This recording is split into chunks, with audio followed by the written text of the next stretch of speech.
What's going on, Pokemon trainers? So the end of Pokemon Horizons episode 31 was so stinking cute. They had and featured my favorite Pokemon, 𝐒𝐮𝐩𝐸𝐵 here, who is my favorite. And, you know, I honestly do hope that they continue to do shorts featuring 𝐒𝐮𝐸𝐵, featuring Terapagos.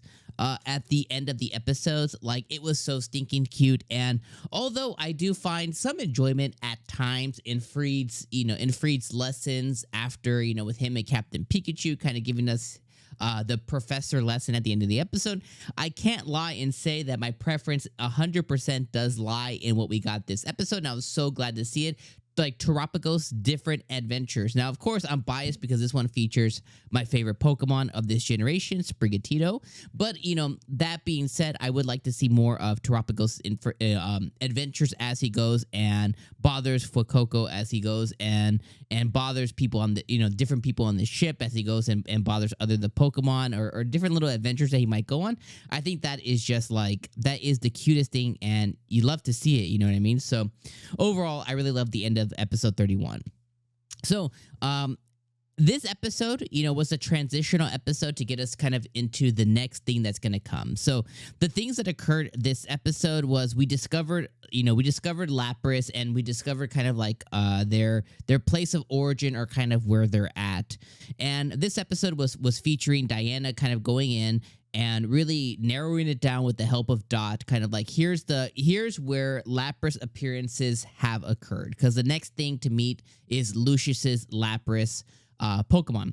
So that's kind of like the next thing. So based on hearsay, based on people that they saw at one of the piers who got saved by Lapras, they were able to surmise, okay, this is the general area that, hey, if we cross here, we're going to find Fog, we're going to find Lapras. So the adventure this episode was to get them to Lapras. And as events kind of, occurred, they took the ship, Free took everybody.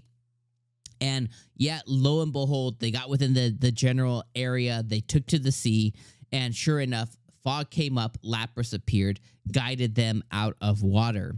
We later found out, as I did, I immediately kind of like had this inkling, because once 𝐜𝐴𝐚𝐧𝐧𝐞𝐥 and 𝐴𝐴𝐴𝐵, kind of came onto the ship.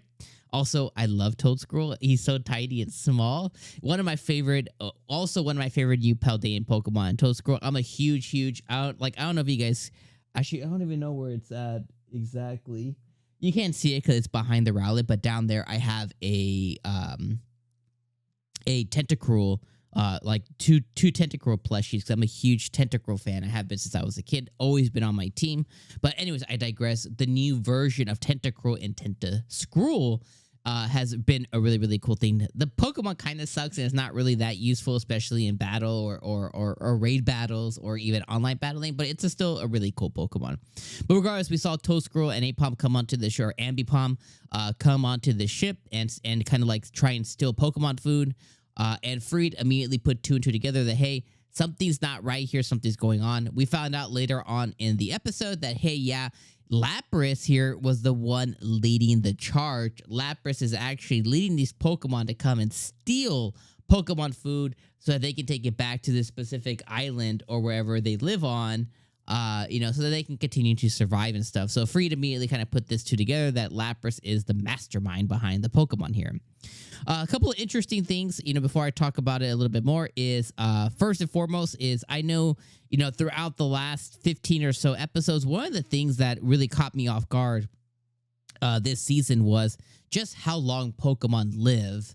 And I had made mention that, hey, with not Galarian Moltres, but that is one of them, with Arboliva kind of like guarding the forest and everything, being there for seemingly years. And now we have Lapras here as well, too, where the stories of this Lapras, kind of like doing what they're doing with the Fog and the song And this is something that Diana went, and she went to try and find this Lapras when she was a kid, okay?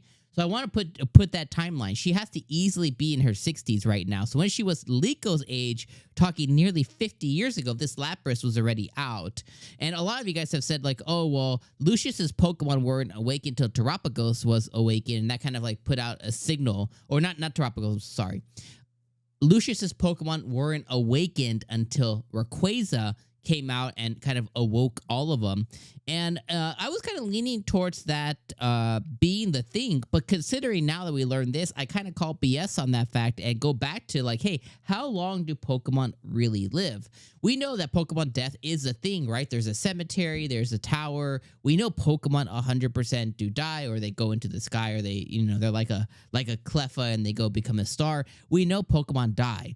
But how long do they live? Because these Lucius's Pokemon seem to kind of stand the test of time, with Arboliva and now with Lapras being two of them, of my callouts here.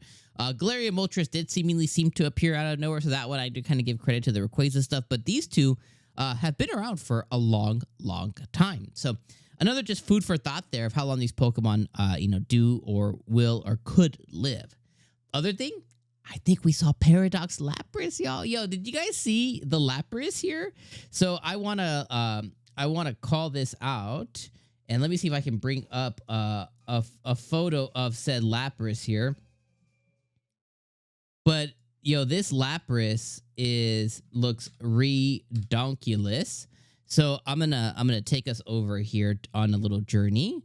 But this Lapras looks ridiculous, and I'm saying this has to be a Paradox Lapras. Like, there's no way that this is not a Paradox Lapras at this point. So you guys can see this. I'm gonna switch over here. So here's Pokemon Horizons, or no, here. Sorry guys, here it is. You guys can just see me recording in my face here. But here's Pokemon Horizons, and there it is. So here it is. So we see this Lapras here. So look at the design on the Lapras. So if we see here, the way that its shell is kind of like, really, it could either have, it's like a war Pokemon at this point. Like, it could just have seen a lot of stuff. But for me, it's like, this has to be like a Paradox Lapras here. Like, look at the different ways that the shell is formed. Like an ancient Lapras is kind of what I'm alluding to here. Like, this has to be like an ancient Lapras at this point, just based on its total design. Like, if you look at that, like, this is not your traditional Lapras here. So very awesome, very amazing, and I just can't wait to see more of this. Kind of like a setup point is next episode, we're going to see more, and we're really going to dive in and follow it back to its island. And ultimately, we saw Liko's ancient Pokeball resonating with Lapras. We saw potentially maybe Terapagos finally going into its next form, which is big-ass turtle form. So that's super exciting. So next week, episode 32 is about to be lit, and I can't wait for that. All right, let me know what you guys thought of this episode down in the comments below, my friends. As always, appreciate you guys being here. I'll see you next week. Peace.